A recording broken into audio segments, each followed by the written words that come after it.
All right, what is going on, everybody? How you doing? Welcome to another episode of Talking Buffalo, your weekday daily driver for Buffalo sports talk and more. My name is Patrick Moran, and thank you so much, whether you're listening to the show, whether you're watching, however you are taking this podcast in. I do appreciate you guys very, very much. This will be our Monday podcast. We are live on the video side here around 9 p.m. or so on a Sunday night. I'm joined as usual by Joe from Queens. And I'll tell you what, Joe, we just watched the game earlier today. The Bills win 44-32. They move to 7-3. Dalton Kincaid doesn't play. Khalil Shakir has one catch from -3 yards for the game. Keon Coleman, which obviously we'll talk about him, a healthy scratch. James Cook has less than 20 rushing yards through 3 quarters.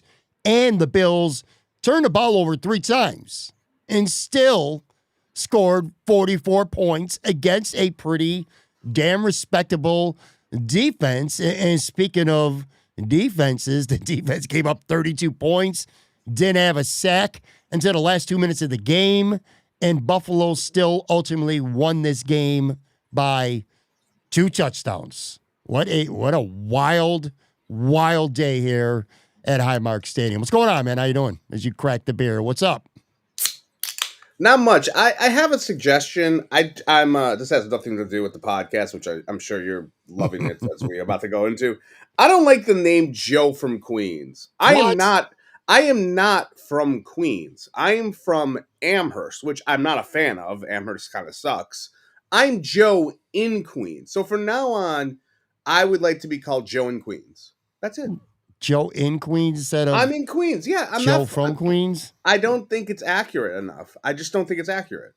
I'm from Buffalo originally. If the roles were reversed and you were in Florida, which you hate unless it's nice down there, and I said, "Oh, it's Pat from Tampa," you're gonna be like, "No, I'm from Buffalo." Aren't you gonna say that? So think about it. I'm just saying Joe in Queens or King of Queens. I don't know. Just in. I'm just Joe in Queens. I mean, I could do that. It's kind of a pain in the, I got like Joe from Queens branding going on. I got Joe from Queens on the graphics, and you're going to make me change it to Joe in Queens? Well, now I'm not going to, because I'm just saying someone suggested that to me on Twitter. Like, they're technically not Joe from Queens. They're Joe in Queens. Yeah. So it's fine, though. We can say I'm from Queens. It's cool. I mean, you destroyed Joe from Buffalo wins. By the way, I'm drinking for the camera people, a Puff Puff Pass IPA from Alewife. Oh, there you go. Which is in Sunnyside, Queens, which is like the town over by me. And it's pre-rolled with Sabaro hops, whatever the hell that means. And it's all I care about is the alcohol level. I'm not going to lie. I can't really talk beer with you. In general, I'm just like, hey. But I think I don't know what the alcohol level is. It's probably at least 6.5%. So with that being said, yes. So yeah, today's game was wild. It was really fun. It was a drunk wild ride. It was almost kind of a dream game for you in terms of just action and throwing the football all over the place, playing a lot of sandlot football. Big shout out, by the way, to everybody who's starting to pile in the live chat just minutes into the show. Steve Noble, Ralph Wilson, Paul, Mike Carliso, some of the regulars. No Tooch, though, man. What is going on with Tooch, man? Tooch is like popping his head in for maybe a minute or so, and then he's bouncing every episode, man. I feel like this can't be a live show without the Tooch being around, man. Diamond Pickle, what's up? Tooch, no Tooch, dude, right now. At least not. What happened to Colleen? Remember her? Like, she came in. The Dawson Knox fan. Yeah, and Dawson Knox. Hey, he had a catch today. I mean, even though he did nothing else, because that's what he does. Well, he caught the ball and then he fell. Yeah. God, I can't wait till they cut Dawson Knox. I'm not gonna lie. I'm just so sick of him. Anyways, but yes, he had a catch and. Yeah, Colleen. I haven't seen her around. I think he's got good looking hair. I'll give him credit for that. He's kind of cute. You know what the best thing was? Before we were going on this podcast, I was doing research and then I fell into prank calls on the Bills postgame show today, where one person pranked Mike Shope. It was like he went on to this trail of thoughts, and then all of a sudden he said something along the lines of Gabe Davis's dong. And then like, Oh, Mike is like, you know what? I heard that. I heard that, I was dying laughing. And then Hank Geary got sucked into one. He posted it Yeah. where the guy was like, "Have you heard about the tight end controversy or something like that?" And he goes, "Dawson Knox is giving Dalton Kincaid a hand job," and Nate's just like, "An adult man said this," and like I was just dying laughing. So, anyways, yes, you shouldn't prank radio shows, but I feel bad for the host. But man, I'm not gonna lie, I laughed so hard. I laughed harder than I did in the whole weekend during the hand He job admitted shows. it too. Like with radio, when people call in, you got to set it up. You can't come crazy right away. Like you got to get in. You got to have your greeting, and then you got to get into a legit point to make, and then you just go off the rail.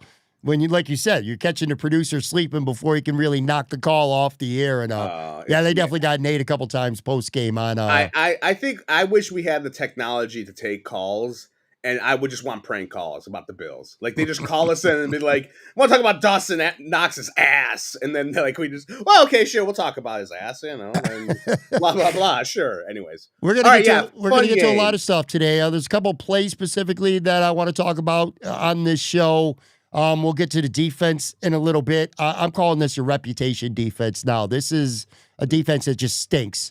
They got a lot of players that have good reputations when you say their names, but they're not they're not playing well. They're just not good players anymore. So we'll Right. certainly talk about some of them. We'll talk about overcoming some, quite frankly, idiotic mistakes. We'll go over some other takeaways from this game. I have three primary takeaways that I want to start off talking with you about. One of them I'm considering as a Joe Brady redemption game. I thought this was a really good game plan, and if it wasn't, Josh Allen just went rogue and made it into a good game plan. But anyway, I thought this was a great game for Joe Brady. We're going to talk about that.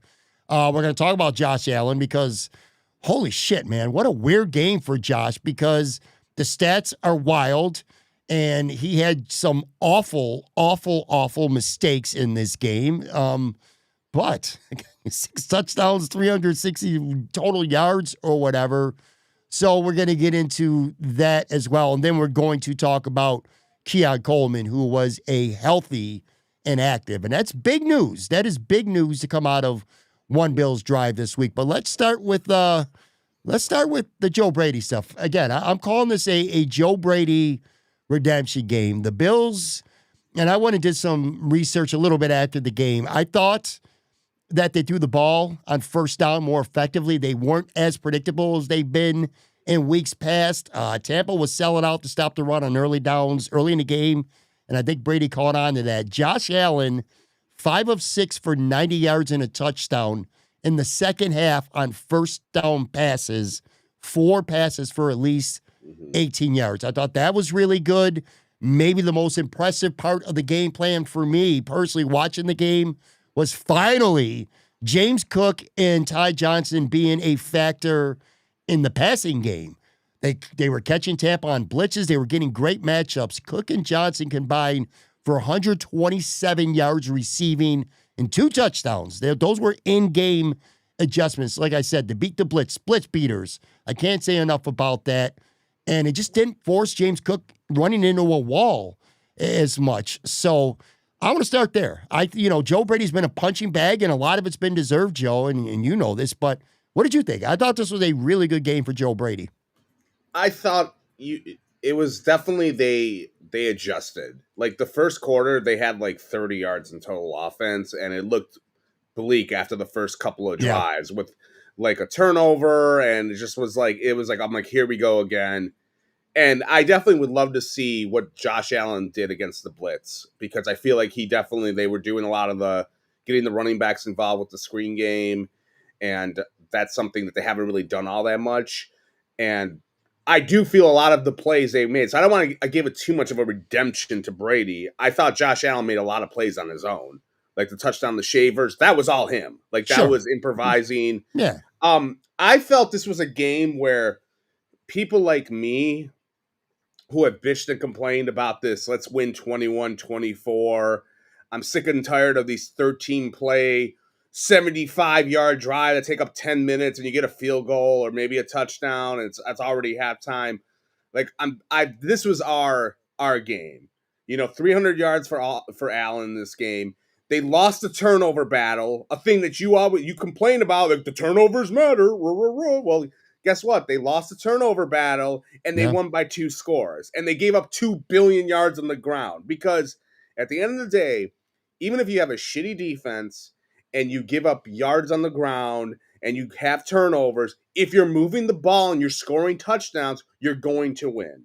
And that's today was that game for me because they kept going and going and going because it was, what was like 7 lead changes at one point or something crazy like that. 9. So that to me was, you could say it was a redemption game for Brady. This was a redemption day game for 2021 Bills, which was, hey, don't worry about the defense. Don't worry about the running game. Let Josh cook, score 44 points. And like you're not gonna beat any team if with that, like in terms of just like if you're scoring at will like they are, and that's how I took the game today. So good, it was a fun game, and Josh was great, and it was Sandalot Josh mixed in with like smart Josh, with the screen passes to your boy Ty Johnson. It was great, and everyone had a good, aside from Shakir. For the most part, I felt everyone had like a good role in this game with, for the skill guys. They did. Mm-hmm. Well, I mean, everything you said is right about Josh Allen making plays on his own. Sometimes guys weren't open initially and, sandlot football. But I will give Joe Brady credit for allowing him the opportunity to do that. Again, they never got predictable. It felt to me like this might have been a game where Joe Brady said, you know what? Our defense is not stopping them, and we just cannot try to control the clock and have these 8-minute drives. We're just going to have to keep scoring. And I will give, like the Shavers touchdown, that's Josh Allen buying time. And there are other plays where it was Josh Allen buying time. But it seemed to me, and maybe it was the personnel that was out there in this game, but this is the first time it felt to me. And again, Josh Allen did do a lot of good things on his own. He also screwed up some shit on his own as well. And we'll talk about that in a minute. But this was the first game where I felt like every yard of grass wasn't defended. Like there was a lot of room out there for the Bills to operate. Now, I don't know why. Tampa blitzed a lot, and the Bills caught them a few times. That opened some things up for sure. But it just felt like they were there, and they took advantage. There were a lot of chunk plays in this football game for the Bills. And I keep going back to the running back design. Josh missed Ty Johnson on one earlier. He didn't make that same mistake twice, and Johnson scored a touchdown. You get James Cook out there on a defensive end, bam. That's Joe Brady. That's a great call. They had, I can't remember who it was. It was Anthony Nelson for Tampa one-on-one with Cook. I mean, that's the equivalent of a running back matched up against Joey Bosa out there, basically. You know what I mean? So you're right. And I'm not saying that you're not giving Joe Brady credit. I'm just saying that I thought this was one of Joe Brady's better performances. And, God, they really needed it this week. Like, if they were just running the ball stubbornly into the wall and they were determined to run the football against Tampa, they would have been in a lot of trouble because it was obvious early they were not going to be able to run the football. And they didn't much until later in the game, and then they did it effectively. Yeah. I mean, you said it with the big plays. From looking at the numbers, like 5 Bills players caught passes of 20 yards or more. Yeah. That hardly has happened, this season or at all. It's usually like 10, 11 yards is like the longest. And that's how you win. You need big plays. And I think in this game, you had, like I said, you had it with the deep ball, you had it with short passing game. And, it was a fun game. I mean, it was nerve wracking and I wanted to kill some people during it, but whatever it was a nice rebound game. I'll ask this because you follow the league better. Does Tampa have a shitty defense normally? No, right? No, they're deep. I mean, they're not great, but it's a respectable defense. The funny thing is they kind of stink against defending the run. And the Bills had no success until, again, very late in the game where they finally were able to start running the football. They're pretty good against the pass, and the Bills had their way with them. I mean, they got some really good players. One thing I will point out, too, that helped the Bills' offense a lot in this football game is, not to get too off script of what I wanted to talk about, but drive starts. The Bills had a lot of short fields in this football game. Tampa, here's 5 of their drive starts in this game. They started at the Tampa 36, their own 49, their own 44, the Tampa 46, and the Tampa 25. The Bills today on kick returns, they averaged 39 yards per kick return today. They had a 44-yarder from Davis, a 61-yarder for Hardman. So a lot of short fields. And I went and I looked it up. The Bills had a 36-yard touchdown drive. They had a drive to start at the 46, which was a field goal, and they had a drive to start at the Tampa 25 after the Cole pick, which was a touchdown. So the Bills had 17 points today on very short field. So the offense was effective, of course, with big plays, but they also were set up for success a lot today, not because of the defense, except for Bishop's great play, but just special teams, man. Those kick returns, it was unbelievable to watch that. So the Bills had a lot of short fields in this game. Yeah, I mean, you know me, I don't give a shit about special teams, but I thought it was great. They did great today with the return game.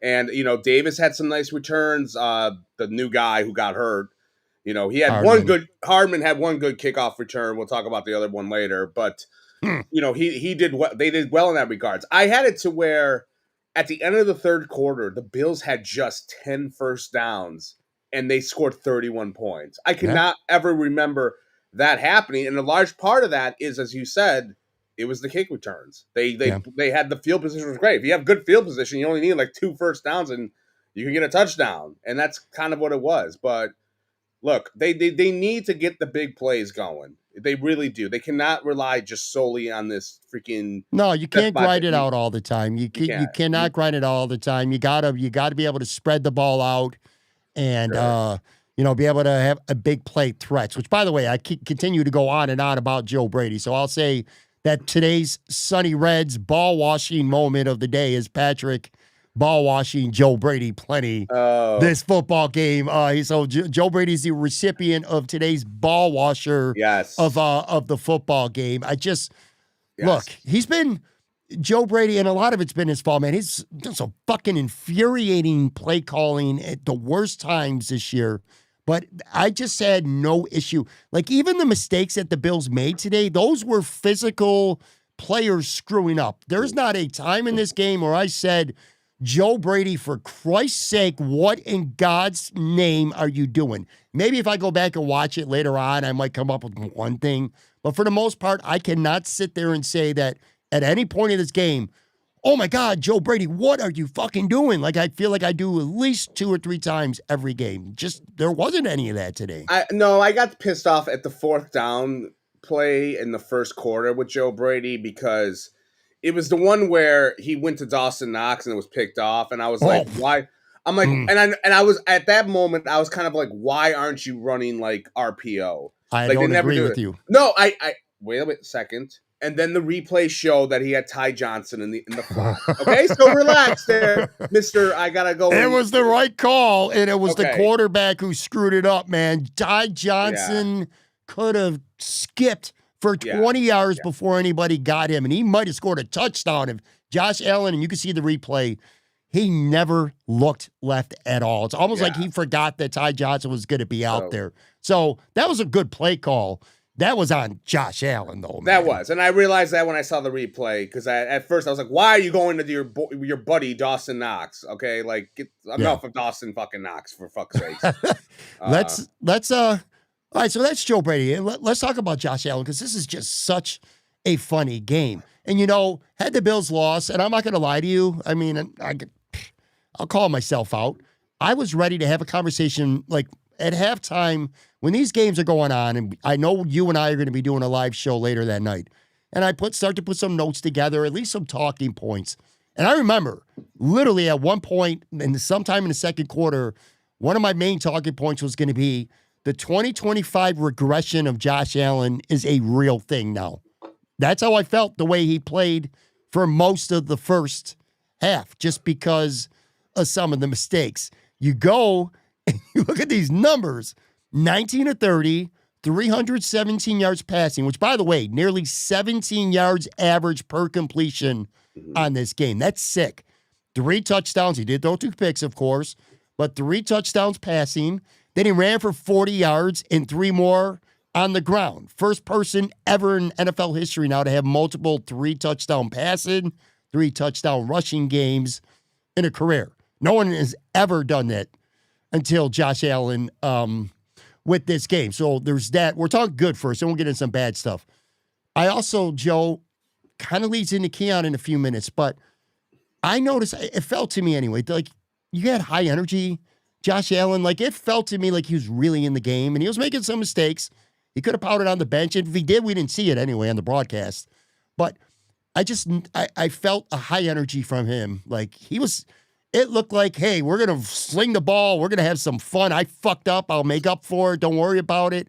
Like it felt like that kind of day for Josh. It just felt like he was really engaged in this game. Maybe more than I've seen from him in a while, if that makes sense to you.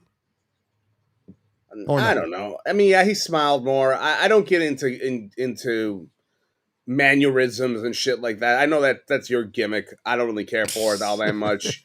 I don't care. I'm sorry. There's been quarterbacks who are dead and who are lethal and dead, and they don't do anything. And then there's others who are lively and then they suck. I don't know. I mean, yeah, he looked like he had fun. I mean, they were playing well. Like he was playing well. He was dealing it.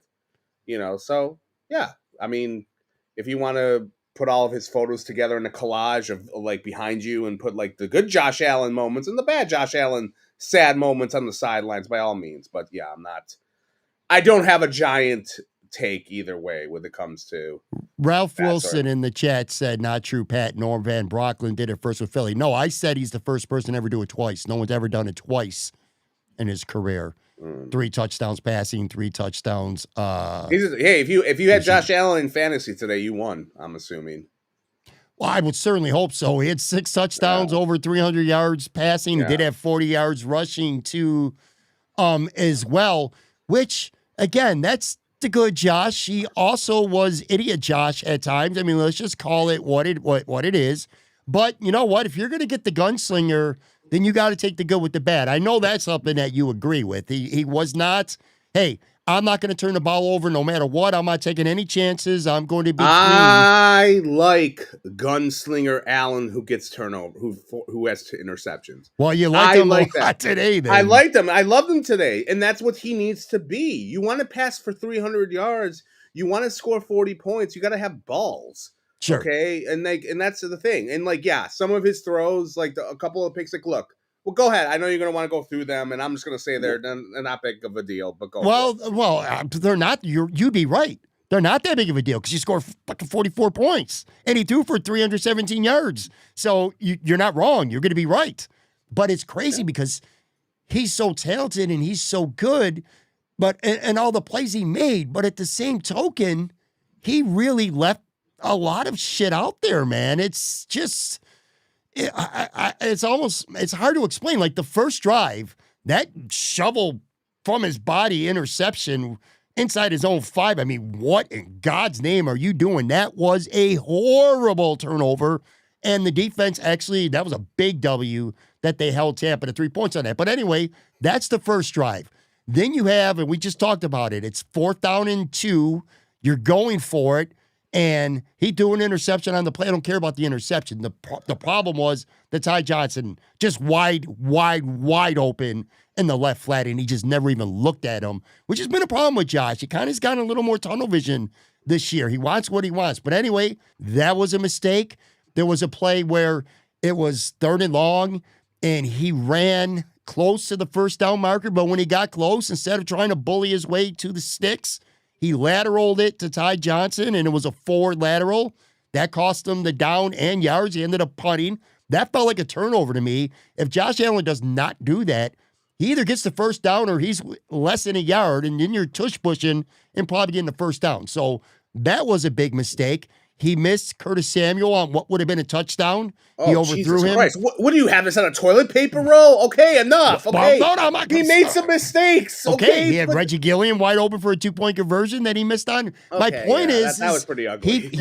He played great, but he also still made a lot of mistakes. So this was truly, I know some people in the live chat have been saying this, roller coaster Josh Allen, but it's not like the old shithole Darien Lake. Remember that old wooden roller coaster that you fucking your back and your ass would kill you for like 2 weeks after you rode it?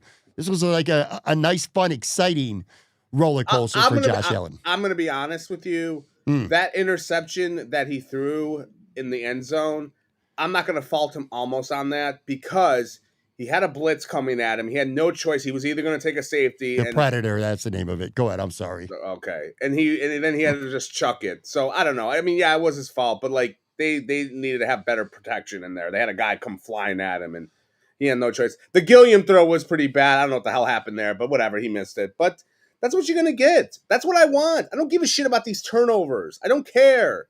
Give me 300 yards passing. Besides last week. Look, if you look at Josh Allen's record, like when they throw for 300 yards, it's like awesome. That's what you want to do. So, like, yeah, I get it. Like, okay, we're analyzing the game. He had some bad moments. Whatever. I know you don't care. You're like, he still had good moments. You want to go through it. But, like, that's what I want. I don't want to win 24-21 anymore. I don't want to have fucking 195 yards passing and 2,000 yards rushing in the game. And then we're like, everyone eats. Oh, fuck. They don't need Stephon Diggs. They don't need any of these guys. They got ground and pound and 2 tight ends, and they're going to run the wishbone. I don't want that anymore. I'm sick of it. Joe, I'm not saying that. You want it. You love that. It's my job. It's my job as a objective, amazing journalist, an amazing, media journalist that I am to point out the good and the bad. That is what an outstanding journalist like myself does. Mike Carliso in a live chat said, Pat sounds like a wife after 10 years of marriage. Yeah. Buddy, try about 24 years of marriage because... God bless your wife and anyone who lives with That's where I'm at right now. Anyway, let's do this. On a video side, we're going to take what's literally going to be about a 3-second break. We're going to come back and... this offense rolled. It was explosive and made big plays. It did not have Keon Coleman. We're going to talk about that and plenty more right after this quick break.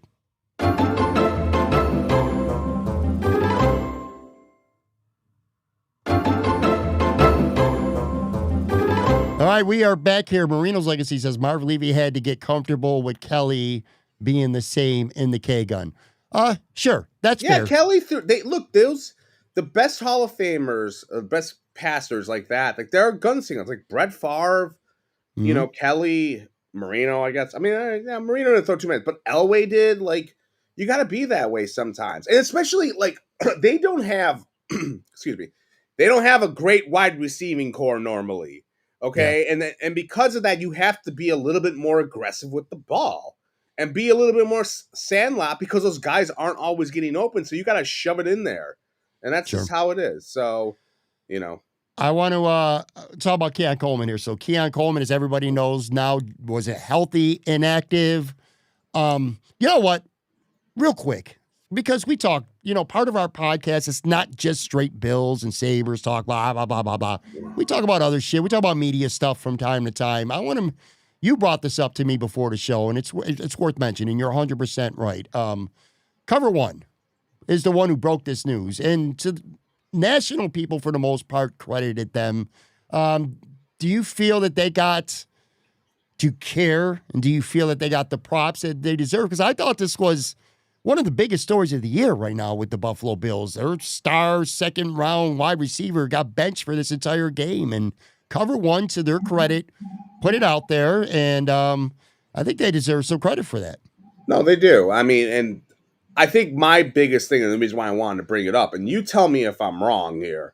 Okay. They posted the story around 5:00 on Saturday. Mm-hmm. And like no one locally reposted it. No one talked about it. Yeah. And then the next morning on GR, I listened to the pregame show, and Jeremy was like, there's some stories out there that Keon might be deactivated. He didn't give credit to them or anything like that, which I thought was kind of weird because it's like, why wouldn't you just give them credit? Like, why didn't anyone give them credit or retweet it? Like, I don't know if it's one of those things where on one side you have the independent blogger fan site, and we're not going to give them credit because we're the mainstream media people, so screw you. Or, which if it's that side, I'm going to say, well, what the heck? Like, how many mainstream media people have been on the Cover One podcast? Like They do a show with Sal Capaccio literally every week. They do a show with Sal, and I know that there are probably some mainstreamers that don't like them all that much. And look, I've had I could do a 10-minute sermon about Cover One. Some of them are good. Some of them I wouldn't. I'd piss on them if they were on fire, just so I could say I pissed on them. But actually, that's a little bit over the top. But like some of them are a little bit. I know. We know what you're saying. Yeah, like some of them just aren't my cup of tea. But I give them credit. Like you don't, like you're not gonna retweet it or like give them credit. That doesn't make any sense. Now, if I'm a news editor, and this is the one down the middle, if I'm a news editor and I'm a boss and I see this, I'm gonna tell my mainstream reporter, hey dude, go call the Bills, go knock on some doors, find out if this is true, confirm it, which I don't think anyone did. Did anyone call the Bills like yesterday and go, hey, can you confirm this story?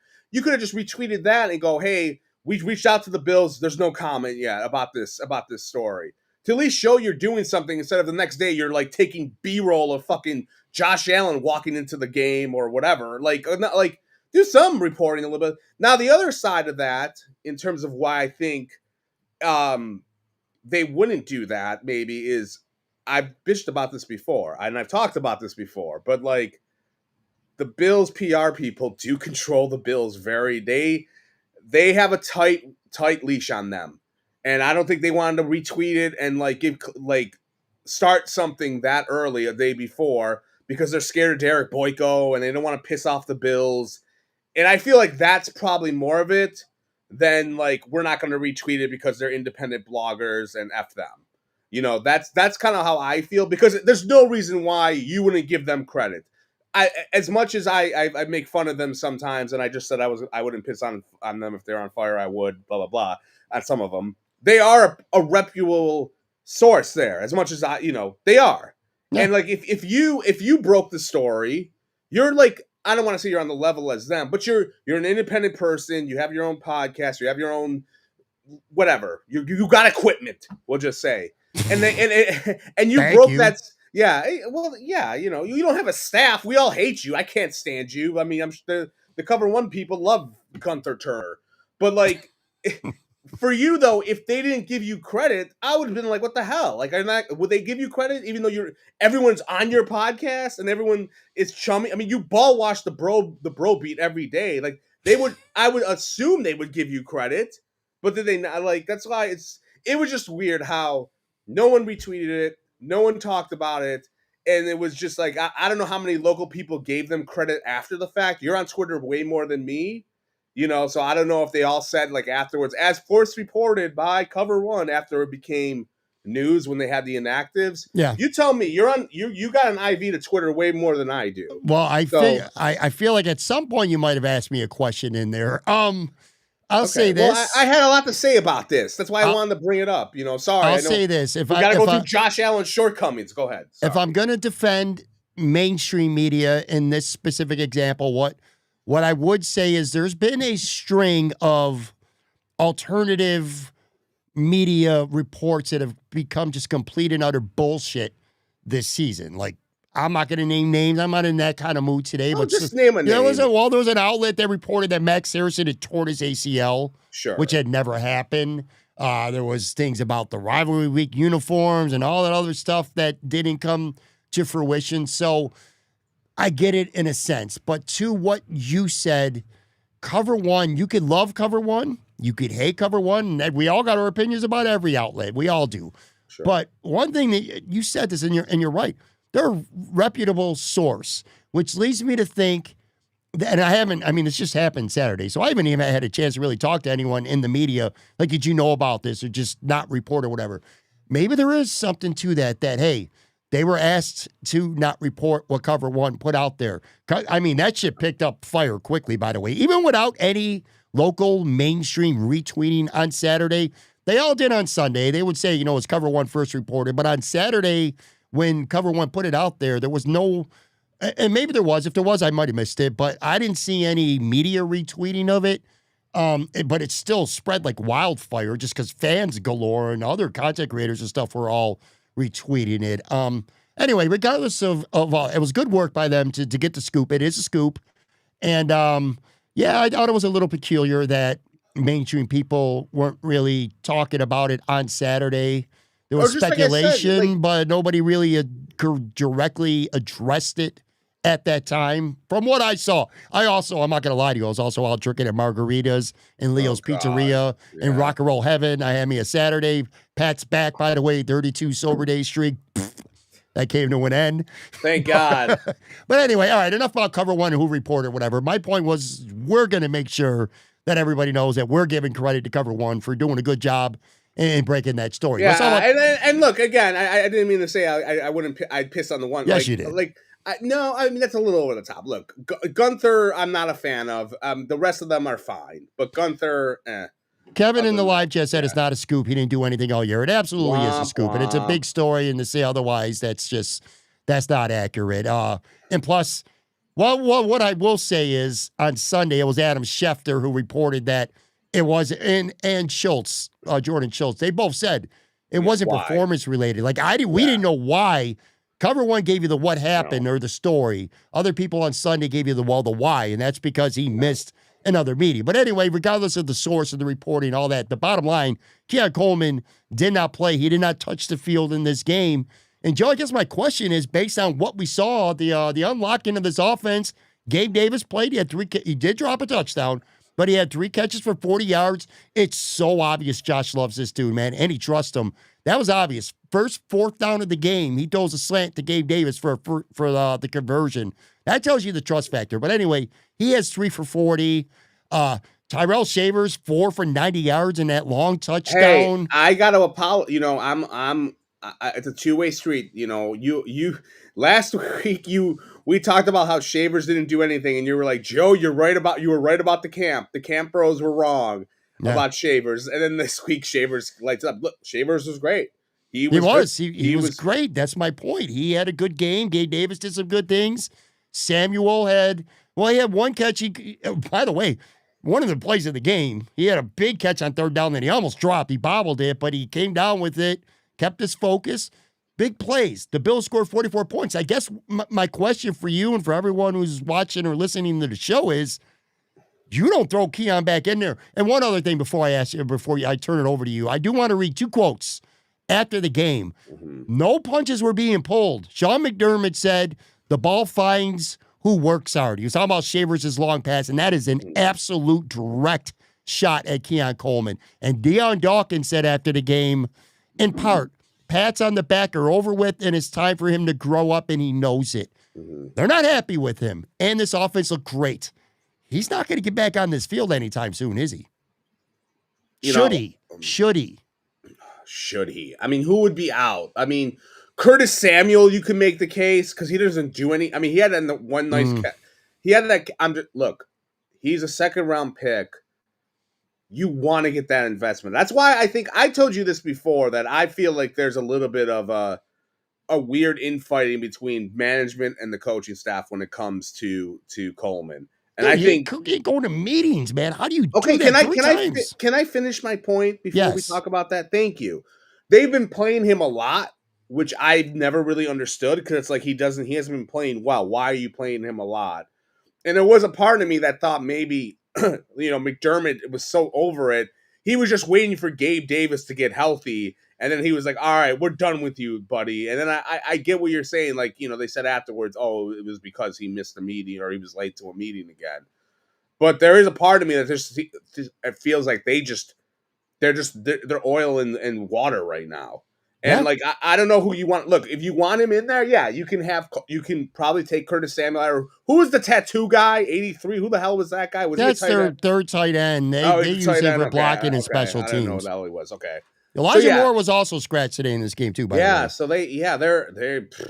they got a weird wide receiving core. So, I don't know, like who really, like, Shavers played. So, like, I feel like you have to have Shavers. He had a good game. I mean, he does play a lot. And special teams. Yeah, special teams. So, like, if you want to get him involved more, then, like, you probably dive into Keon's snap counts. Like, you don't have it to where Keon doesn't play at all, but you have Keon suit up, and maybe you lower the freaking snap counts a little bit. You know there's what I mean? There's one path where Keon plays. One path, and one path only for now. without injuries, and that's Gabe Davis. It's going to be one or the other. Yeah. They're not taking. They should not take Gabe Davis out of this lineup. Now, what I will say is this: he played on Sunday. Gabe, first action in a long time. How does he respond physically Monday and Tuesday? Because they got a short week. They play Houston on Thursday night. Can he go? Does he need time to recoup being his first game? That could potentially be an issue, although I might argue that I still would have Elijah Moore. Look, spacing and getting open and separation was there today. They're not taking Curtis Samuel out of this lineup, nor should they, which, by the way, he's also going to return kicks now. Hardman left with a calf because he makes plays. Well, then, but here's the thing. Hardman is your guy out, and you bring Keon back. Hardman's hurt, though. That's what I mean. Hardman's out, and then you put Keon back into his. Hardman's a wide receiver. I don't think I don't buy it. I don't buy it. I don't think Keon and Gabe Davis are both going to play. It's just two guys playing the same thing. I just don't see it. We'll see. I mean, here's the thing about Keon. Like, go to your meetings. Don't be late. They kind of did this to themselves. Like, I'll just say it. Like, you're obsessed with Mac Hollins. I'm obsessed with Stephon Diggs. They didn't want Stephon Diggs anymore because he was a prick and he was mean and he was all these sort of things. And then they said, okay, we want him out. They draft this guy who seems like a fun-loving guy. He has a good sense of humor, and he's pretty passive. Like, you listen to him talk, he's very chill. He's not very emotional, whatever. And that's what you got. You got a guy who's you traded off a guy who wanted the best out of his teammates, was probably a prick about it, a diva, whatever you want to call. Yeah. And you got in a guy who, oh yeah, Josh likes him because he makes jokes and he wears a Macy's coat. There you go. And I think the bottom line is this: if you're asking me what I want, do I want the fun-loving guy who's meh, or do I want the prick who's good? Give me the prick who's good. 100%, and that's the problem. Keon Coleman. I'm not saying Keon Coleman's a prick. Although I'll tell you what, I don't think he did himself any favors. And I don't know if you watched that post game. I saw the post game. I mean, he was kind of. He's very, very timid. That's the thing. He's low spoken. He's not like. I get it. Like, I know I saw some people thought he doesn't care. Then I saw Fat Braun gave him credit because he would stand up and he talked. Which he did that. I don't know. I don't. Some people are like. You go ahead with your question. Sorry. No. Well, part of the problem with Keon Coleman is, according to insiders, what got him benched was the meeting. Well, that's what they were reporting, Schefter and Rap Sheet. But they said he was going to play, but then he was late for a meeting, which, by the way, that's just inexcusable and it's fucking immature, man. That's what it is. Here's the problem with Keon Coleman. You talk about, your obsession with Stephon Diggs. Here's the difference. Stephon Diggs is a world-class wide receiver. Sure. What you said is right. You got to deal with some of that bullshit when you got a player like that, if that's how he's going to be. Is the juice worth the squeeze? The juice is worth the squeeze with Stephon Diggs. At least it was, and it should have, quite frankly, continued to be when we see what he's still doing in this league today.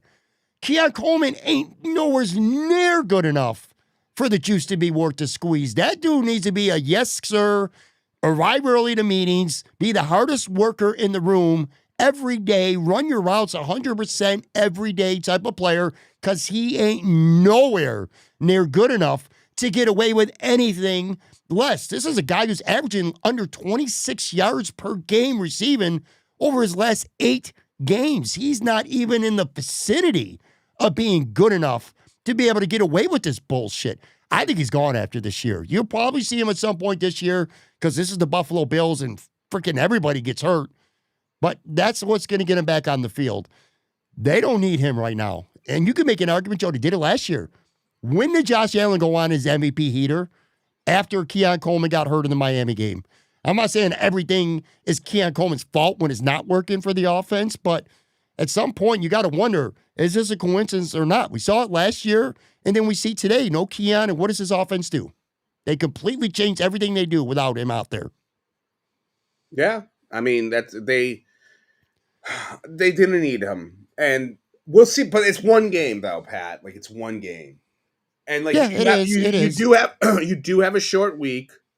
I would say put him in on Thursday, just because it's a short week, and maybe see what happens. But You're right. The clock's ticking, and like I don't know what to say in terms of look the late to meetings. It's something when You can't do it, man. You can't do it. yeah when you can't you could do it and then but you You have to could be do it if good. you're Stephon Diggs, Yes, if you're Josh exactly. Allen, if Yes. you're James Cook. Remember, and they're not going to tell. Look, remember Marcel Darius? If you remember, way back in Yeah. 2017, he was late for a meeting, or no, he was late for a bus, and then they benched him, and then they were pissed off at him, and then he got out of here. But he was known for being a guy who was late to meetings. Do you and he remember got, the old Dallas Cowboys tale with Jimmy Johnson? And I know yes, I'm paraphrasing yes, a little bit, but for everyone out yeah, there, I know you where talk you're about going. being late for meetings. Like somebody got cut. He was a backup Yeah. or something, and Jimmy Johnson cut him for being late to a meeting. He goes, "Well, what if that was Troy Aikman?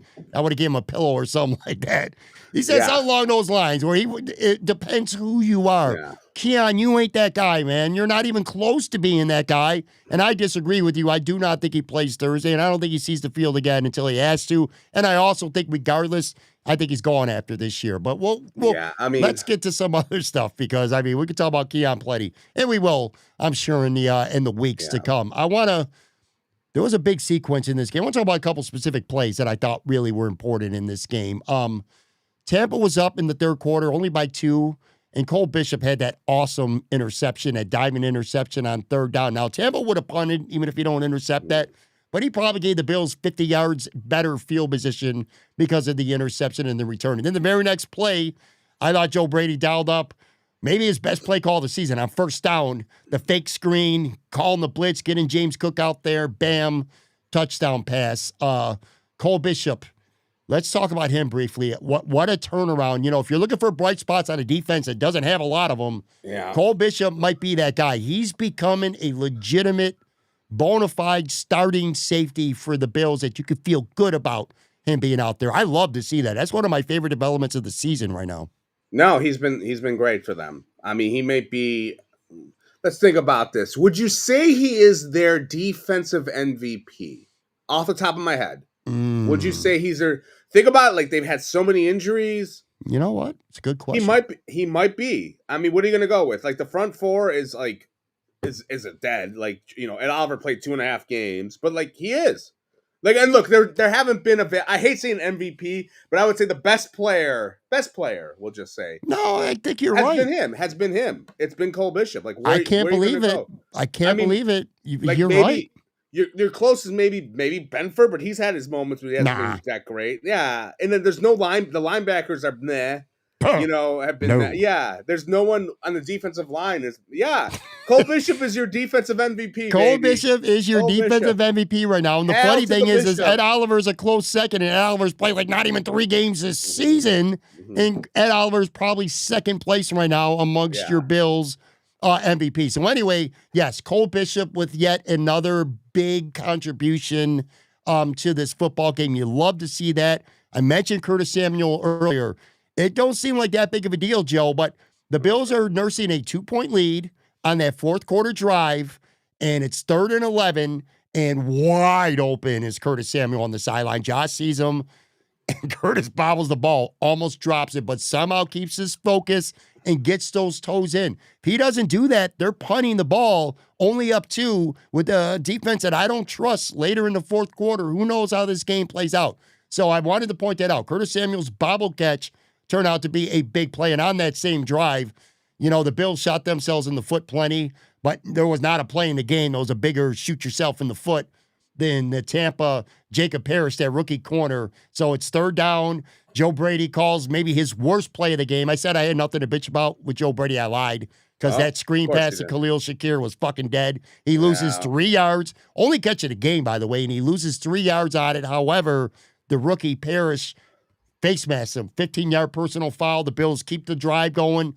Ultimately, they score a touchdown, and that's what put this game away for Buffalo. But, yeah, so there you go. So Samuel's bobble catch was big, and then, like I said, Tampa just beating themselves up with that.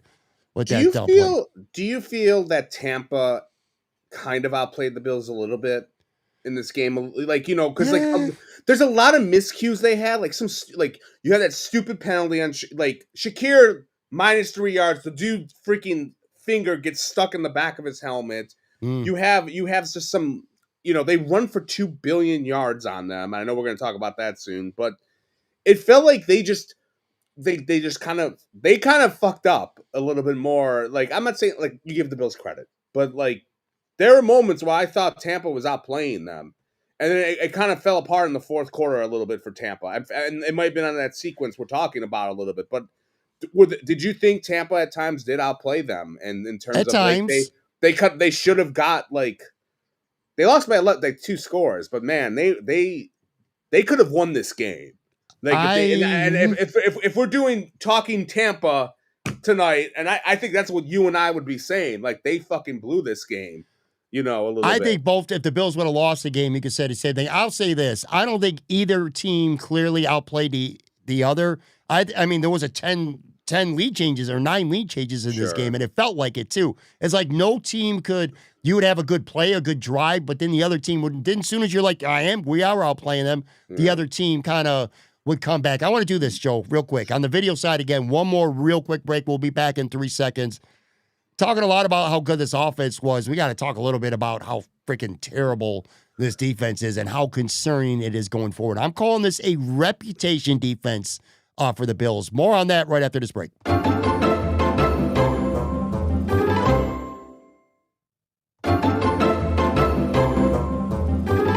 All right, back here. Jason in the live chat said, I did watch some Tampa podcasts. They are flipping out saying they blew it. Yeah, they had some coaches, bad, etc. We do that too, though. But yeah, but no, they had some really bad moments where they punted, and I was like, "Why are you guys punting?" And I don't know. It was. I would definitely have felt if I was a Tampa fan that they blew it more. Like I get what you're saying before the break. Like, hey, the Bills. We would be saying the Bills blew it. I don't know if I would be saying that because I would be bitching, which we're about to bitch about the defense, and be like, the defense freaking didn't show up. And that's why they were in their predicament that they were in. But I think. I'm sorry to say this one more thing. Keep in mind, Tampa didn't have Mike Evans. They had Chris Godwin was out. Bucky Irving was out. Yeah. Like they had a lot of guys out, and they still Hassan Reddick, their best pass rusher. They had, we had guys, the Bills have guys out too, but like offensively speaking, they definitely were missing a lot of guys, and they still scored 33 points. They did, but listen, they made some mistakes. But again, I pointed out a lot of the Josh Allen mistakes too. I don't care about Josh Allen mistakes. You just said it before. This is why Josh Allen could be late for meetings because he makes plays. Josh Allen could have turnovers, but he gets 17 touchdowns. My point was he made mistakes too. What I would be most mad at if I was a Tampa fan, I felt like there were a couple times where Tampa should have been more aggressive. Like you said, a couple punts.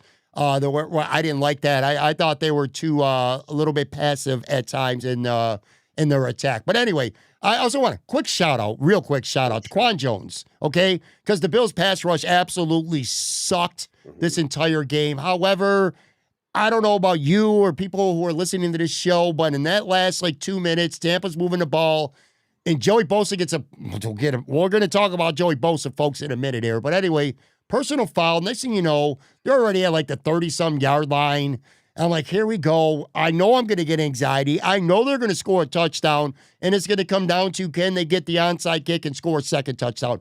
I was already prepared for that. But DeQuan Jones, somebody on the defensive line finally made a good play, gets the sack, forced fumble. Dorian Williams immediately falls on the ball. And it's like, all right, no panic attack for this week at the end. We're going to get to relax for the final minute or so of this football game. But this Bills defense, I called it before the break, it's a reputation defense. Sean McDermott has a reputation as a defensive-minded coach. But this is a defense. They gave up 32 points, 357 yards, 202 rushing yards, 10 of 17 they allowed on conversions on third and fourth downs. Dude, the Bills' rush defense has given up 200 rushing yards 3 times this year, and they've given up at least 189 rushing yards 5 times this year. So Sean McDermott is a good defensive coach by reputation only. And players, Joey Bosa, I got 3 specifically here. Joey Bosa, Teron Johnson, Matt Milano. They are reputations. They have reputations as great players. Guess what? They're not. They're not. And man, so I said the ball washing, the Sonny Reds ball washer, ball washing tribute this week goes to Joe Brady. What would be the opposite? Ball washing's my gimmick, by the way. It is. I stole it.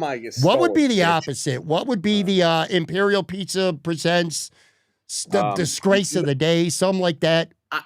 Ball kicking or nut kicking. Ball kicking? Yeah, nut ball kicking. Nut kicking. Whatever you want to call it, give it to Joey Bosa, because that was one of the more disgraceful football games from a quote-unquote good player that I've seen in a long-ass time. How many times in one season, and I know he's got 4 sacks and 4 forced fumbles, the stats are there, I get it. How many times is this guy going to get fucking caught inside on runs in one season? There was a Tampa Bay 4th down where Baker Mayfield scored, I think it was.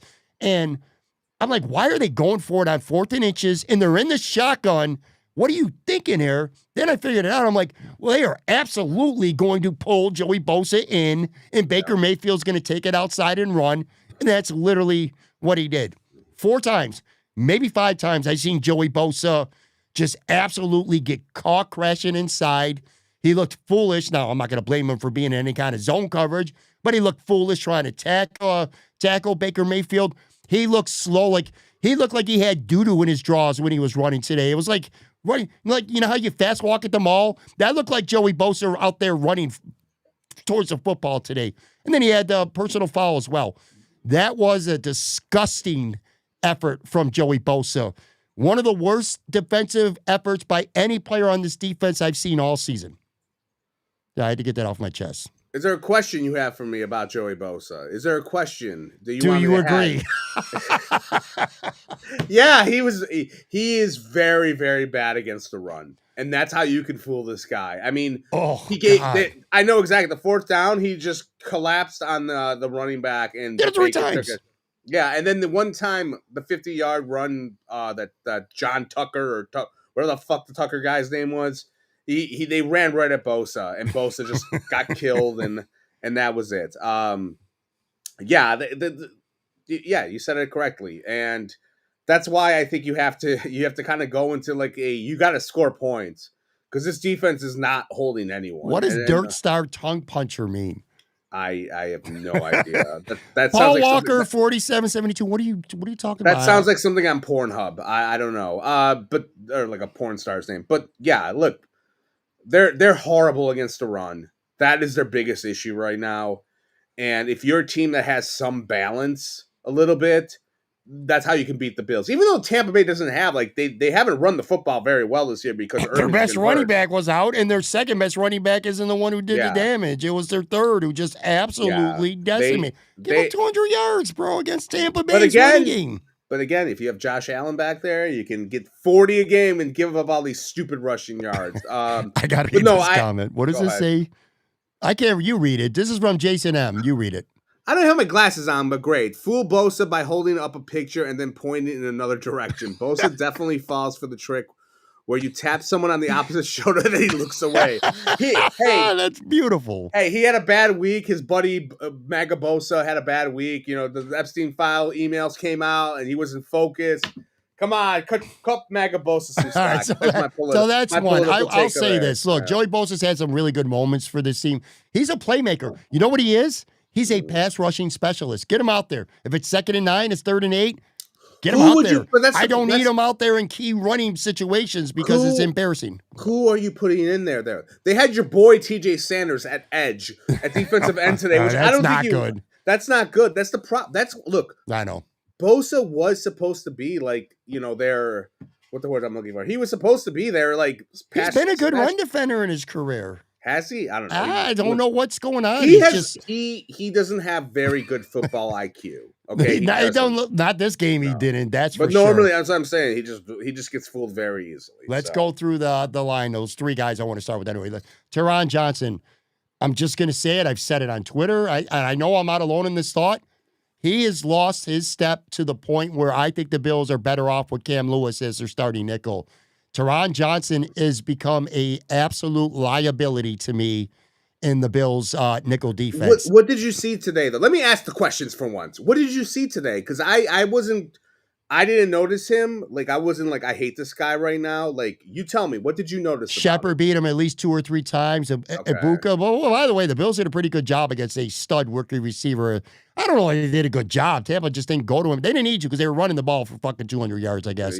Yeah. Anyway. That's why I'm not that angry at the secondary, but you can be if you want. I mean, well, I thought the corners played well. The boundary corners. Benford had a really good game. Trey White was fine. I know people like to vilify him every week now. Max Harrison was fine when he was out there. You like to vilify him. Don't be passing the heat. The boundary corners were fine. All the success Tampa had in their passing game was like in zones or, again, in the slot area against Teron Johnson. I have to watch, the film back on Monday. I'm telling you, got beat a lot, though. Trust me. And it's just film. He just doesn't look as quick anymore, and he's not that good of a tackler anymore either. Please private message me your thoughts on the film tomorrow. I know Ibuka dropped one ball, too, where he beat Teron Johnson. So, anyway, I don't know that Sean McDermott goes away from him. Again, I just think, you know how it is with Sean. He's just got such loyalty to some of his core players. But Cam Lewis, by the way, maybe the best defensive play other than Cole's interception of the game, the best in DeGuan's forced fumble or sack fumble at the end. Probably the other play of the game for the defense was a third down where Cam Lewis knocked down a pass and Tampa had to punt. And that was in the fourth quarter, too. So Cam Lewis has been good to me. Not perfect. He's not great. I think the Bills play way too much nickel, by the way. And, maybe if you're giving up 200 yards rushing a game, you might want to play more 4-3. And if they beat you in the passing game, tip your cap to the other team instead of just surrendering easy yards on the ground. But anyway, that's a Bobby Babbage, Sean McDermott thing. But anyway, I think Cam Lewis is better than Teron. And then Matt Milano, dude, I just think he's cooked. I think it's over for him. He got good. That touchdown swing pass, he wasn't even close. There's other plays here and there, nothing like crazy significant, but Poyer missed Tucker on that one long run where Poyer's another. I didn't include Poyer among the three because I said reputation guys. I don't think anyone considers Jordan Poyer a good safety really anymore. Well, they hug. He hugs people after games, and that's he had a lot of tackles. He had some physical hits. Jordan Poyer. He did actually. Jordan Poyer wasn't terrible in terms of physicality, and he was okay. He just. You see his limitations on that touchdown that Tucker had.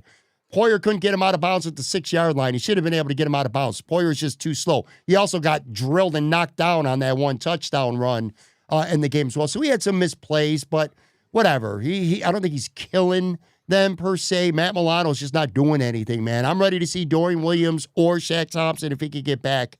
I think Shaq's gonna go in there. But here's the thing, how do you solve this? And I still really think you just have to go and I know how you solve it. Well, I'm saying this season though. I know how you solve it this season. Okay, football bro. Well, let's it's easy. It's not hard. That? What is it? Get after the fucking quarterback. Where was Greg Rizzo today? Where was Joey Bosa in the pass rush? Where was AJ Epinesa? Baker Mayfield got sacked in the last 2 minutes. You got to get pressure on the quarterback, and they can't do it. No. You just said they ran the football 2,000 times today, so they didn't really need to go after the quarterback that much. Baker had what? Less than 200 yards passing? He had 28 yards or 28 attempts, 173 yards. He got sacked once at the end of the game. Okay, but it's 100. Look, if you go into a game and you tell me Baker Mayfield's going to get 173 yards passing, I'm taking that.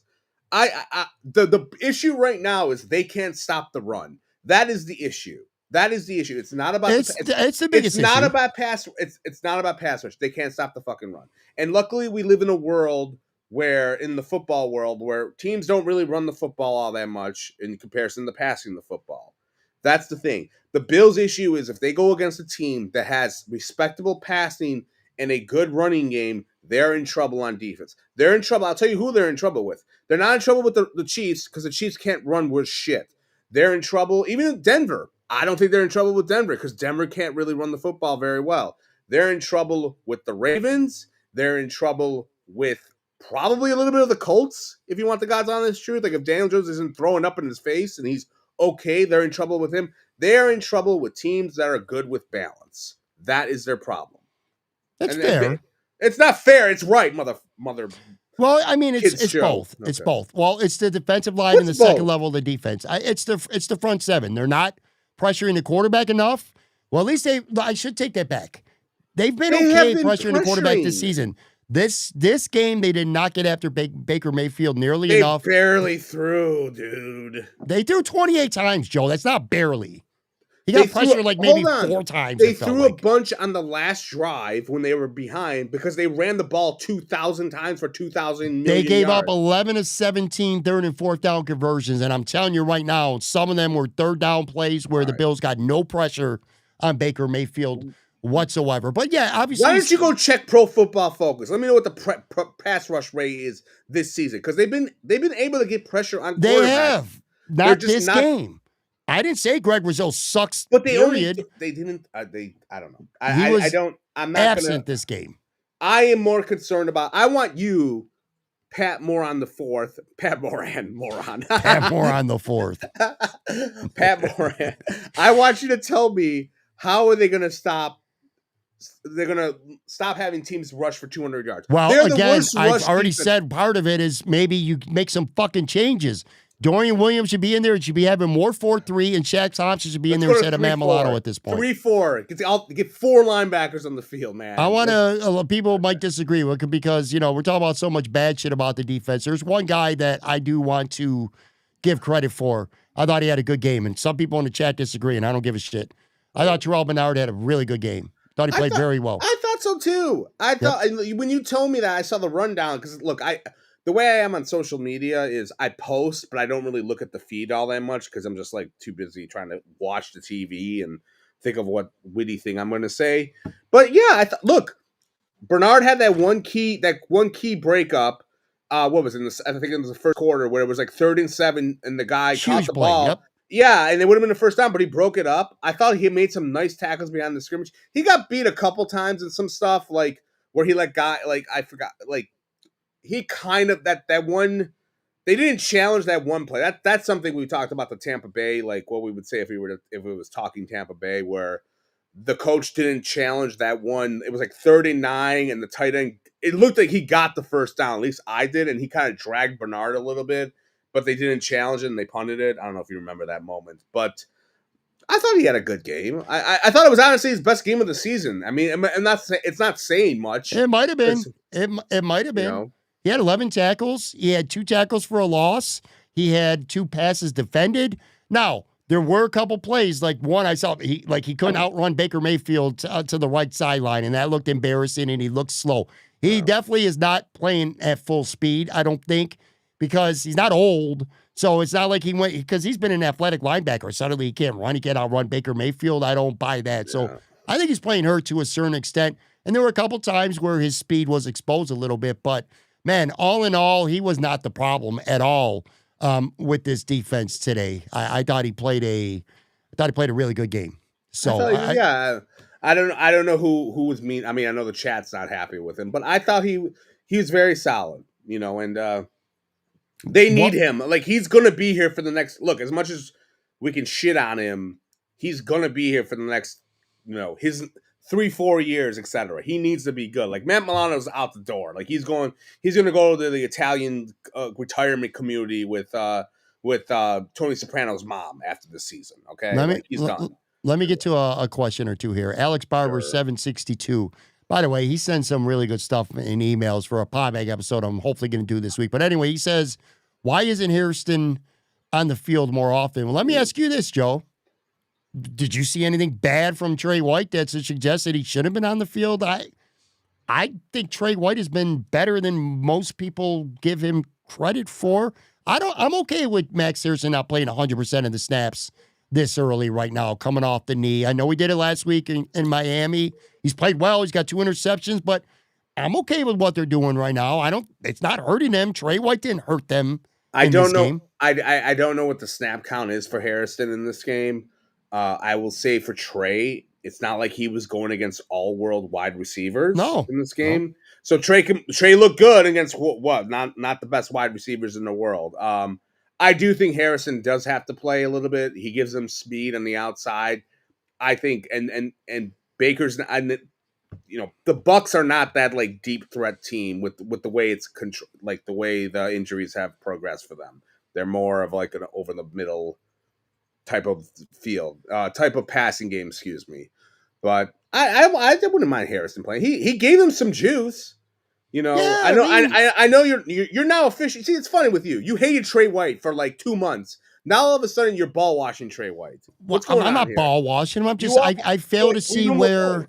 Now listen, I think it's more they're not really testing him because again, why would you test somebody in the passing game a lot when you could just run the football at will against them? We've seen that a lot this year. Well, you could say, well, Trey White's not getting tested all that much. Well, because 5 teams have run for almost 190 yards on this team. But I mean, you look at the receiver statistics again. Igbukah had 5 catches, only for 40 yards, and Tez Johnson was somebody. He's a speedy guy.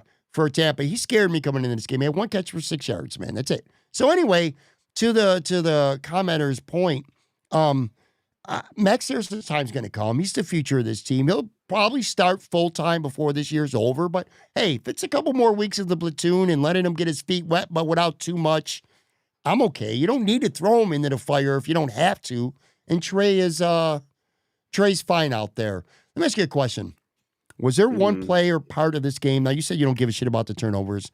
Was there one play in this game that really got you livid? Because there's one for me that stood out above all the rest that, like, if there would have been a camera on me watching the game, I probably would be embarrassed to show it because I just absolutely lost my shit. Now, I lost my shit at Bosa a handful of times, but that's not what I'm talking about. There's one part of this game that just made me lose my shit. I think the Reggie Gilliam, like when Josh missed Reggie Gilliam on the two-point conversion. That made me. I was just kind of like, dude, it was so easy. I was like, come on, bro. But like, yeah. What is it there? Since you asked this question, yeah. Oh, this is easy. I just absolutely lost my fucking mind. They stop them. They punt. They're worried that Tampa's going to run a fake, so they don't even put their punt return team out there. They put their freaking defense out there on 4th and 1. They punt it, and Mecole Hardman does not call a fair catch, and then he fumbles, and then they lose the ball, which, by the way, Tampa scored a touchdown on that, too.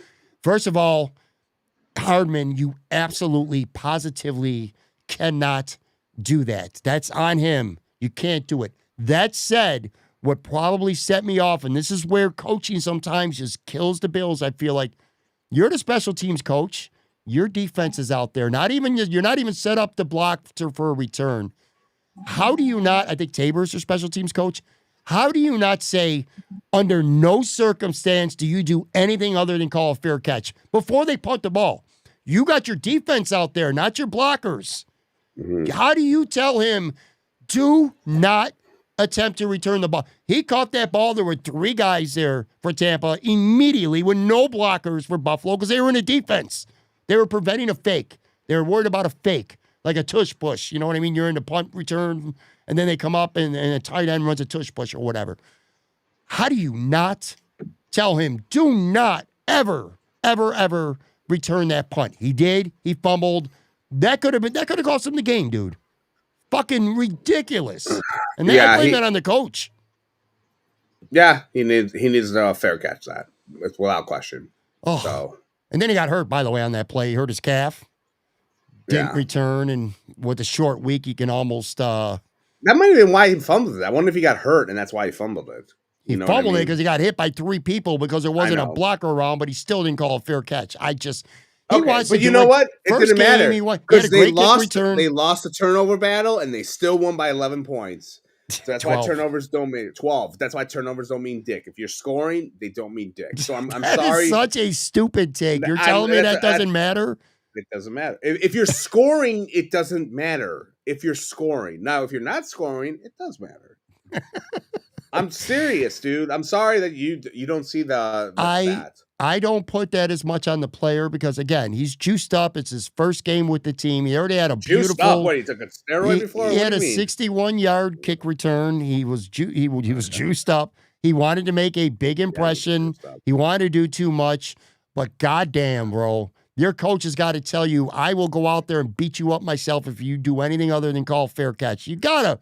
It can't happen. And by the way, they also had a 3-point gift because Alec Anderson got called for. It was kind of a bullshit hold call, that last field goal before the half. He didn't actually hold him, but for people who are saying it wasn't a penalty, what he did do is he swiped down. So even if he didn't get him or not, the motion of him doing it made it an easy flag because Greg Rizzo actually blocked. So I lied. He didn't do nothing. He blocked a field goal that didn't count. But anyway, that was another big special teams penalty that could have cost them. So I don't know, whatever. I guess as we start to wind down, in fact, as we very much wind down with this show, what's your biggest take from the game? The Bills won the game. They beat a good team. Listen, this was not the Arizona Cardinals that came to town. This was a 6-3 team that had played a bunch of good teams, so they were battle tested. And the Bills offense looked great. The defense looked like shit. The Bills win the game. That's all that matters. Whatever. Blah blah blah blah. Just big picture. Where this team's at right now. How you feel about this team? What's your biggest takeaway from the game itself? I have no clue where I am with this team. I really don't. I mean, they're 7-3, which when you say it to yourself, you're like, it doesn't feel that way from doing these shows with you. Like, I'm not as plugged in on Twitter or content bro world as you are. But it's just they're 7-3, and it's just like we've complained about like things that have merit. I'm not saying we shouldn't complain. Like, we analyze the games and all that, but my biggest takeaway is that Josh Allen's a freak, and that if he's cooking, it's hard for other teams to stop him. You know, I mean, we had a team. The Buccaneers rushed for over 200 yards. They won the turnover battle, and they lost by 12 points. Excuse me. Like, you have Josh, he's your cheat code, and I would like the downfield passing, the big play offense, but in totality, it's wide open right now. Not just in the AFC. I think in the league, it's wide open. Like, the Bills could be in the Super Bowl, or they could be a team that gets crushed in the wild card right now. Like, I don't know. It's completely wide open right now. Sure. It sucks that right now they're in the division with the Patriots, who have like an easy schedule, and we're going to be cheering for Baltimore to beat them in a couple of weeks, whenever that game is. Yeah. So and you probably need another upset and all that sort of stuff, but that's kind of where I'm at. Like, I don't know where I'm at. Is the bottom line. What about you, Patrick? A good and a bad takeaway. The good takeaway, and I'm not counting the defense. I think this is the 2024 Bengals.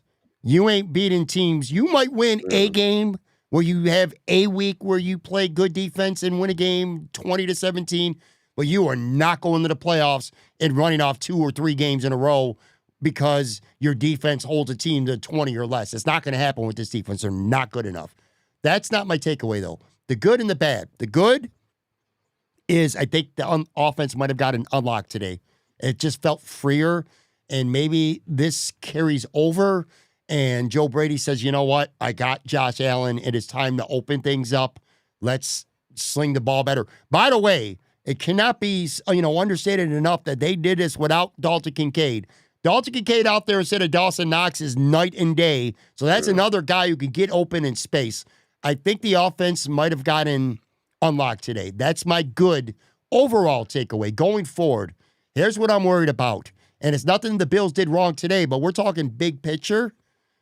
By the way, let me ask you a question. I don't know if you saw it real quick because this leads to my point.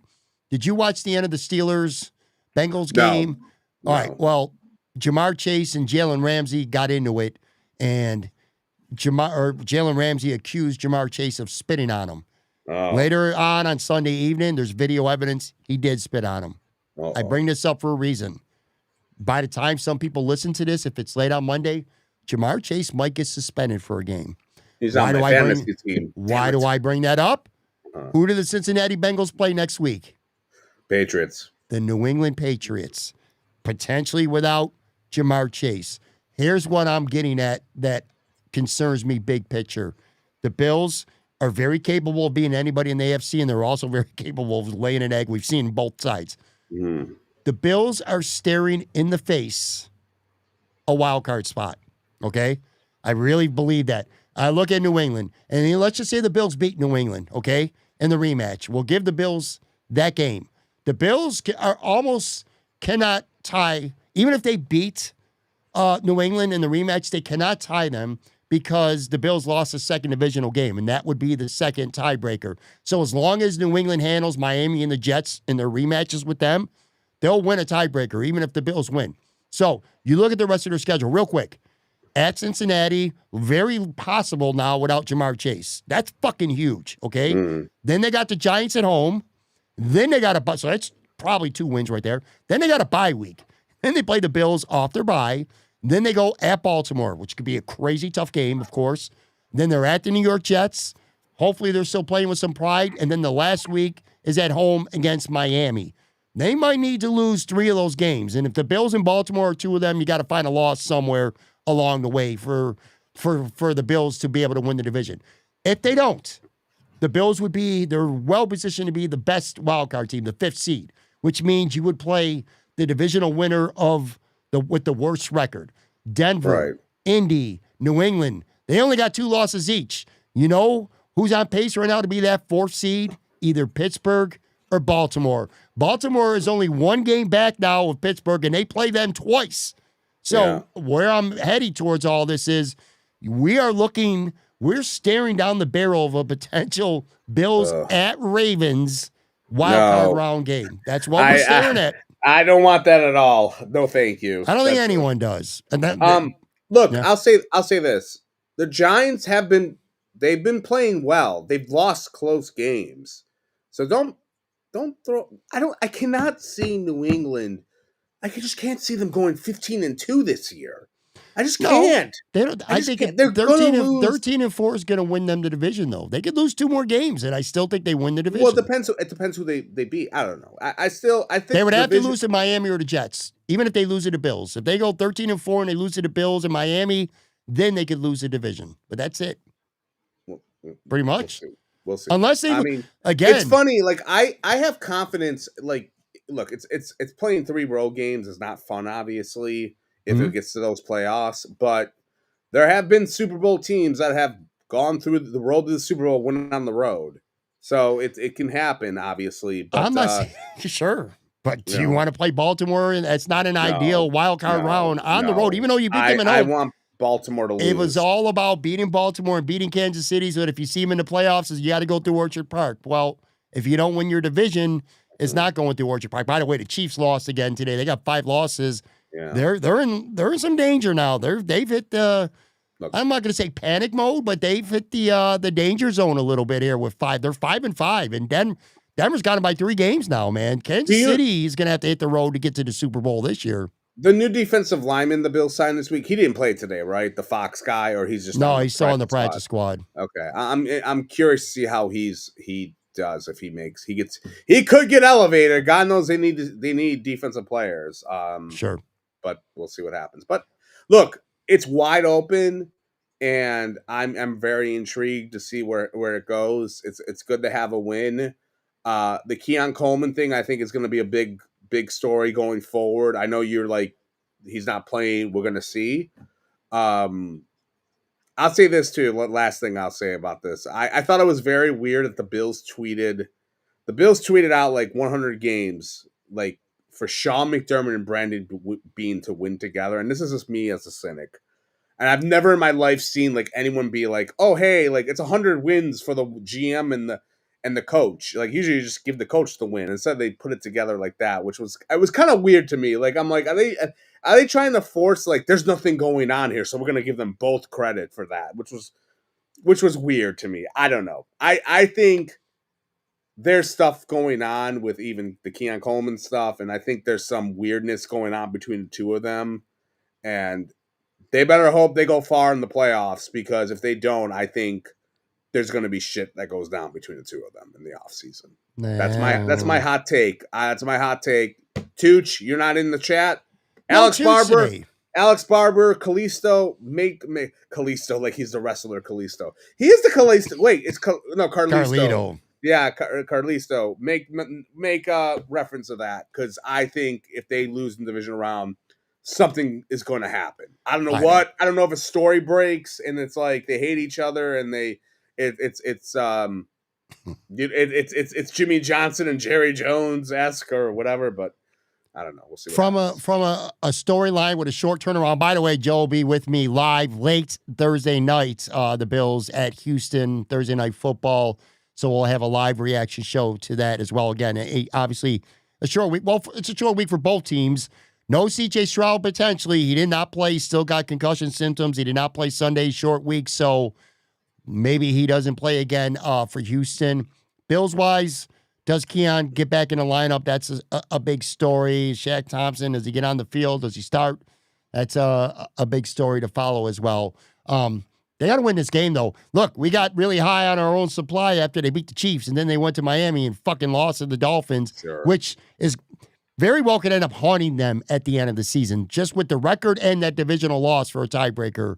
If they lost today, if they beat Miami and they lost today and had 3 losses, I'd be like, well, all right, it's a conference loss. That Miami loss was big because it was a divisional loss, and it could. Yeah, Tooch is in the house. Yes, he is. I was about to say that. Tooch is in the house. Some guy says Joe always wrong from Queens is lucky to be on the show. You're right, I guess. Thanks, buddy Lee. Tooch says what's going on. Well, we were missing you, Tooch, man. Yeah, we were wondering where the hell you were, man. All right. Does anyone have any questions for us to address before we go off into the sunset? Pat, if you're going to ask us a question now, because Pat can go back and start things because he's too. It's too hard. It's too hard to do it during the show because we're talking about so many things. Someone in 30 seconds ask us a question while I make fun of Pat for the next 30 seconds. If you want. Well, this was earlier. Steve Noble said I disagreed on the Keon hate. He is a kid learning the hard way. Watch the interview with Dawkins. The kid has talent, but continues to get in his own way. All right, well, you're trying to win a Super Bowl, though, this season, and this offense looked good today. It's like any sport, Joe. You ride the hot hand. If you got a goalie who's going well, do you take him out? No, you ride the hot hand. What are you taking Gabe Davis out of this game if he physically could play Thursday? Why? Make that make sense. And they're not taking Curtis Samuel out because A, he's going to return kicks. B, he made a couple plays in this game, including a block or two, by the way, which we didn't even talk about. Who's he playing for? Whose snaps is he taking? It ain't Tyrell Shavers, that's for damn sure. He's not. Maybe there's a defensive lineman of doom that we haven't talked about, and they're going to put him on the field. But you're right. He's in trouble. But again, he's a second-round pick. I think there's reputations on the line for this guy to do something, and I don't know. There's the vibe is off with Keon, and I told you before that I feel like he's like an EJ Manuel type, where one side of the office likes him, the other side does not. I think it's about a lot more than vibes. I just called you my guy. Yeah. I think it's a lot more than vibes. How about it's let's see here. I can't help myself but pull this up. Yes, the meeting made it easier for him to get benched, but here we go. 26, 20, 45, 23, 11, 30, 17, 46. That's the amount of receiving yards per game Keon Coleman has had over his last 8 games.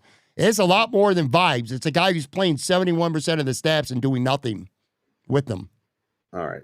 Alex Barber has a question for us. I stopped caring. What is put it? that up. Okay. Read it. Just read it. What is the free agent wide receiver the Bills should target this offseason? So I'm going to name you 5, because I know you're not going to remember, and you're like, this is too old anyway. But I'm going to name you 5 wide receivers in the offseason. So it is going to be. Do you want Mike Evans? No, he's old. No. Christian Kirk from Houston. No. Dabo Sweeney, no. Debo Samuel. No. Nope. Both of the last 2 guys you said are plenty of what they already have. I would like Mike Evans. Hey, get him out of here. Why not? Jacoby Myers. No. He'll cost too much money. And again, he's not much better than what they have. Marquise Brown. Nope. Hollywood Brown. No. Adam Thielen. Come on. He's got a high motor. You'll love Adam Thielen. No. He'll eat wings. No. Dewami Brown from the Jags. Do you know him? No. Okay. This free agent class sucks. DeAndre Hopkins. No, dude, he's like 90. Keon Allen. He's been pretty good in the Chargers. Keenan Allen's like 50. Allen, sorry, yeah. Nah. No. Yeah, so we're screwed. Zay Jones is a free agent. He just got hurt, though, with the Cardinals. Come on, man. What are we doing here? Yeah, you know what? Trade for A.J. Brown, Mr. Barber. That's exactly. Make a trade. That's what they would do. Trade for I am confident that Keon Coleman will be one of 31 other teams next season. I will say that. Buffalo Jack did say earlier, redemption game for Brady. Josh Allen donned the cape. Nothing was schemed for him. He made it work. with respect, what are we doing here? What are we talking about? Did you not watch the running backs coming out of the backfield? Did you not see? Oh my That is God. that's the wrong take, man. If you're saying that, what you're telling me is you are not going to give Joe Brady credit for anything, no matter what. If you're telling me you cannot give him credit for some of the schemes, how about the Josh Allen pole runs? One of them for a touchdown. Christ. What? That's not a Did Joe Joe Brady Brady scheme like play? one of your tweets today or something? You're No, like going to dude, you die on gotta the mouth. you Okay. can't. Jeez. I cannot stand when people. You know how we unconditionally love our children and our family? People unconditionally love or hate on players and coaches. And no matter what, you're not going to give them credit or you're not going to blame them when they're playing bad or something like that. I just can't get in a world right now where you refuse, not you, anybody, where you just will not give Joe Brady credit for today. If Joe Brady doesn't get credit for today, when does he ever get credit? What can he do to get credit when you unleash your quarterback? I saw more open space today than I've seen at any point this season, and he's not going to get any credit for that. What does he got to do to get credit then? He scored 44 points. I think it's a pretty good defense. Yeah, I mean he deserves credit. I don't think he deserves all the credit. I thought I do. Well, I didn't say he deserved all of it. I do agree that I think it was more about Josh Allen and the scheme today. I really do. But they both deserve their flowers. Maybe one deserves more flowers than the other. That's fair. But that's just my opinion. But you'll watch the tape tomorrow and you'll tell us everything, and then you'll be like, "Oh my God, the scheme was amazing," and then you'll tweet it out. And oh, by the way, I have you blocked on Twitter. By the way, I forgot to tell you that. You're blocked. Well, good, because that mean that you're not going to comment on my tweets, though, then, right? No. I can. That's your boy Elon made it so I can comment and retweet your crap. So don't worry. So I already retweeted it and it's in there, but I have you blocked. So you could say shit about me, but I can't respond to you. Basically, but that's I'm how private. I'm private. You said you muted me and you didn't like my political tweets from like. I definitely muted you. Yeah, so like you can suck it. You want to mute me? I want to block you. Well, it was even better. I would rather. No, I don't want you to block me. I want your tweets to be protected so that I can't. Because like when I go to your page, I can't see them. But if you block me, I can still see your bad tweets. I just can't respond to them. Oh well, I don't know what to tell you, bro. By the way, we'll end it with this one. Ralph Wilson said Josh's granny called the plays. Didn't you see his smile? That's in reference earlier about Josh Allen's grandmother. He needs to smile more. He did smile a lot. Last thing, since you hated the defense and they got their balls kicked by you, not ball washed. Does Sean McDermott deserve blame since he took over play? I mean, he had the play sheet today, like that. Like, yes, he does. Like because and that's the thing. It's like where are they at right now with this calling the defense thing? And it's just like I'm not saying it's. I don't have a feel like if it's good or bad, like that he took over, but it's kind of weird. My hunch, Joe, that I can't confirm until after, like, not even about watching the film, but when the advanced stats come out, like on Monday morning, it felt to me like the Bills were in a nickel way too much when Tampa was being successful running the football. And I got to give, God, I hate to do this. Tone Pucks texted me today. Legend. He's no legend, man. Legend. Let's just put it that way.